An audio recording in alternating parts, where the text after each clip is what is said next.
আসসালামু আলাইকুম, সবাইকে স্বাগত জানাচ্ছি এআর নিউজ বিডি চ্যানেলে। স্বরাষ্ট্র মন্ত্রণালয়ে কে আসছেন? তারেক রহমানের তুরুপের তাস কে? ফাঁসির মঞ্চের কন্ডেম সেল থেকে ফিরে আসা এক লৌহমানব, নাকি তরুণ প্রজন্মের নতুন কোনো মুখ? ক্ষমতার পালা বদলের পর দেশ জুড়ে এখন একটাই প্রশ্ন: কে পাচ্ছেন দেশের অন্যতম গুরুত্বপূর্ণ এই মন্ত্রণালয়ের দায়িত্ব? অন্যদিকে ৬ মাস পূর্ণ হতে চলা সরকারের মন্ত্রিসভায় আসতে যাচ্ছে বিশাল রদবদল। কাজ না পারলে মন্ত্রিত্ব যাবে। তারেক রহমানের এমন কড়া হুঁশিয়ারিতে রীতিমতো কাঁপন ধরেছে সচিবালয়। কে ছটায় হচ্ছেন আর কে পাচ্ছেন প্রমোশন? চমকপ্রদ সব তথ্য জানতে ভিডিওটি না টেনে একদম শেষ পর্যন্ত দেখুন। ক্ষমতায় আসা মাত্র ৬ মাসের মাথায় এক অভাবনীয় পরিবর্তনের মধ্য দিয়ে যাচ্ছে তারেক রহমানের নেতৃত্বাধীন সরকার। একদিকে অর্থনীতি, আইনশৃঙ্খলা ও প্রশাসনিক সংস্কারের বিশাল চ্যালেঞ্জ, অন্যদিকে নির্বাচনী প্রতিশ্রুতি বাস্তবায়নের তাগিদ। এই দুইয়ের চাপে সরকার এখন একটি ভ্রান্তিকাল পার করছে। আর ঠিক এই মুহূর্তেই রাজনৈতিক অঙ্গনে সবচেয়ে বেশি আলোচিত হচ্ছে মন্ত্রিসভার সম্ভাব্য সম্প্রসারণ ও রদবদলের বিষয়টি। সূত্র বলছে, আগামী সেপ্টেম্বরের মধ্যেই বর্তমান মন্ত্রিসভায় একটি বড় ধরনের রদবদল আসতে যাচ্ছে। যে সকল মন্ত্রীকে একাধিক মন্ত্রণালয়ের দায়িত্ব দেওয়া হয়েছিল, তাদের কাজের ভার কমিয়ে আনা হবে। অর্থাৎ এক মন্ত্রীর কাঁধে আর একাধিক মন্ত্রণালয়ের দায়িত্ব থাকছে না। এর পাশাপাশি মন্ত্রিসভায় যুক্ত হতে যাচ্ছে বেশ কিছু নতুন মুখ। সরকারের নীতি নির্ধারক মহল মনে করছে, প্রথম ৬ মাসের কাজের মূল্যায়নের ভিত্তিতেই এই রদবদল হবে। প্রধানমন্ত্রী তারেক রহমান নিজে প্রতিটি মন্ত্রণালয়ের অগ্রগতি প্রতিবেদন নিবিড়ভাবে পর্যবেক্ষণ করছেন। দুর্নীতির বিরুদ্ধে জিরো টলারেন্স এবং কাজের ক্ষেত্রে কোনো ধরনের অবহেলা বা অযোগ্যতা তিনি বিন্দুমাত্র সহ্য করবেন না বলে কড়া বার্তা দিয়েছেন। বিশেষ করে শিক্ষা, কৃষি, বিদ্যুৎ ও জ্বালানি এবং স্থানীয় সরকার মন্ত্রণালয়ের মতো গুরুত্বপূর্ণ খাতগুলোতে কিছু মন্ত্রীর কার্যক্রমে তিনি অসন্তোষ প্রকাশ করেছেন বলে জানা গেছে। প্রশ্নপত্রে ভুল বৃষ্টির মধ্যে পরীক্ষা নেওয়া, লোডশেডিং এবং কৃষিখাতে স্থবিরতার কারণে সাধারণ মানুষের মনে যে অসন্তোষ তৈরি হয়েছে তা নিরসনই মন্ত্রিসভায় নতুন রক্ত সঞ্চালনের এই উদ্যোগ। এমনকি যে সকল মন্ত্রী সময় মতো অফিসে আসেন না বা প্রটোকল ভেঙে জনভোগান্তি তৈরি করেন, তাদের বিরুদ্ধেও কঠোর ব্যবস্থা নেওয়ার ইঙ্গিত পাওয়া গেছে। তবে রদবদলের এই খবরের ভিড়ে পুরো দেশের নজর এখন একটি মাত্র মন্ত্রণালয়ের দিকে, আর তা হলো স্বরাষ্ট্র মন্ত্রণালয়।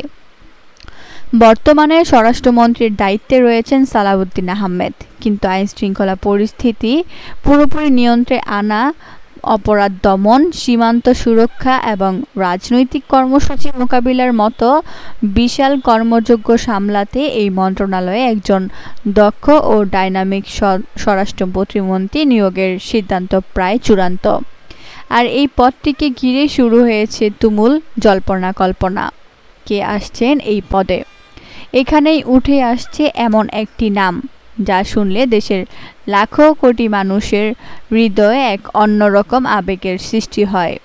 সাধারণ জনগণ থেকে শুরু করে বিএনপি ও জামায়াতের তৃণমূল পর্যায়ের নেতাকর্মীদের এক বিশাল অংশের দাবি এই পদে ফিরিয়ে আনা লুৎফুজ্জামান বাবরকে। হ্যাঁ, ২০০১ থেকে ২০০০ সাল পর্যন্ত ৪ দলীয় জোট সরকারের আমলে স্বরাষ্ট্রমন্ত্রীর দায়িত্ব পালন করা সেই দৌর্দণ্ড প্রতাপশালী লুৎফুজ্জামান বাবর রাজনীতিতে তার প্রত্যাবর্তন নিয়ে এখন চায়ের কাপ থেকে শুরু করে সোশ্যাল মিডিয়া সবখানেই ঝড় উঠছে। লুৎফুজ্জামান বাবর এমন একজন নেতা, যিনি সেই সময়ে ভারতের আগ্রাসী নীতির বিরুদ্ধে রীতিমতো দেয়াল হয়ে দাঁড়িয়েছিলেন।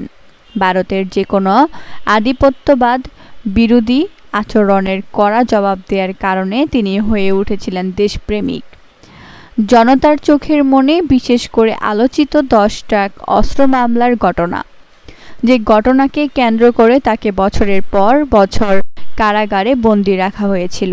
সেই একই ঘটনার কারণে তিনি আজ বাংলাদেশের একটি বিশাল জনগোষ্ঠীর কাছে জাতীয় বীর বা হিরো হিসেবে গণ্য হন।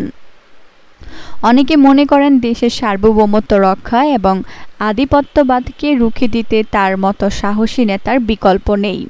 তিনি একসময় বেগম খালেদা জিয়ার অত্যন্ত স্নেহভাজন এবং তারেক রহমানের অন্যতম আস্থাভাজন ছিলেন। তবে আজকে লুৎফুজ্জামান বাবর আর সেই পুরনো বাবর নন। দীর্ঘ কারাভোগ, ফাঁসির আসামির তকমা এবং কন্ডেম সেলের অন্ধকার প্রকটতা জীবনে এক আমূল পরিবর্তন নিয়ে এসেছে। তিনি এখন একজন পূজোদস্ত আধ্যাত্মিক ও ধর্মপ্রাণ মানুষ। সম্প্রতি এক আবেগঘন সাক্ষাৎকারে তার এই পরিবর্তনটি স্পষ্টভাবে ফুটে উঠেছে। তিনি বলেছেন, যখন আমি নামাজে সিজদায় যাই তখন আমার মনে হয় যেন আমি আর মাথা না তুলি, এভাবেই যেন পড়ে থাকি। তার এই কথাগুলো লাখো মানুষের হৃদয়ে ছুঁয়ে গেছে।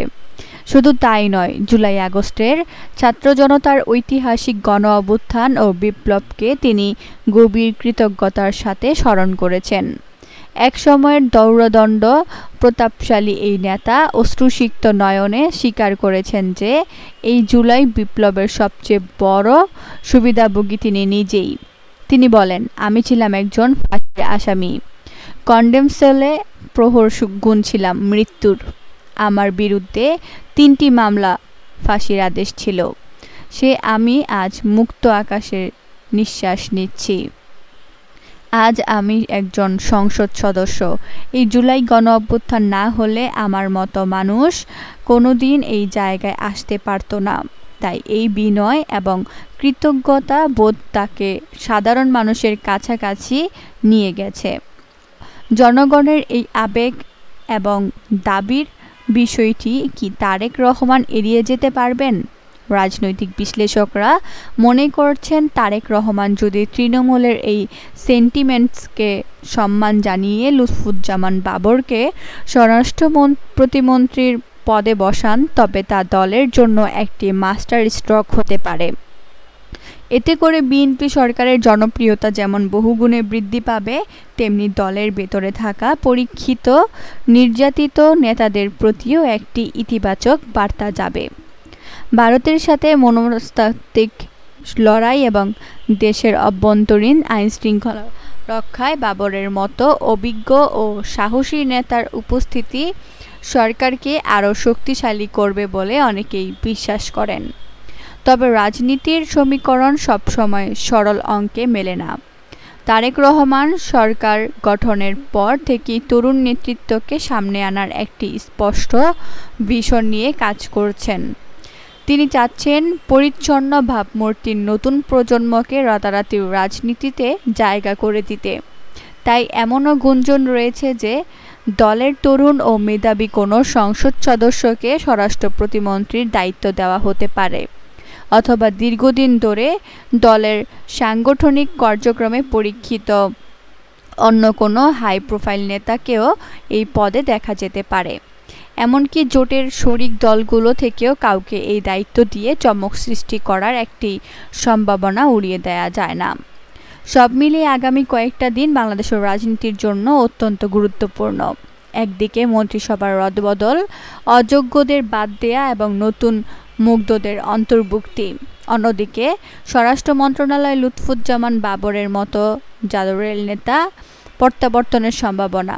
সবকিছু মিলিয়ে এক সংশ্লিষ্টকর পরিস্থিতির সৃষ্টি হয়েছে।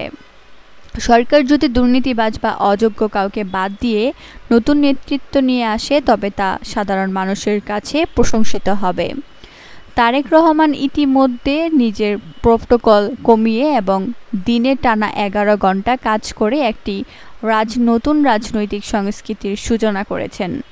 এখন দেখার বিষয় তিনি তার মন্ত্রিসভাকে কতটা ধারালো ও কার্যকরী করে সাজাতে পারেন। দর্শক, আপনাদের কি মনে হয়, স্বরাষ্ট্র প্রতিমন্ত্রীর পদে কি লুৎফুজ্জামান বাবরকেই ফিরিয়ে আনা উচিত, নাকি তারেক রহমানের উচিত নতুন মুখকে এই দায়িত্ব দেয়া? মন্ত্রিসভা থেকে কোন কোন মন্ত্রীর বাদ পড়া উচিত বলে আপনি মনে করেন? আজ এখানেই শেষ করছি। সবাই ভালো থাকুন, সুস্থ থাকুন। আল্লাহ হাফেজ।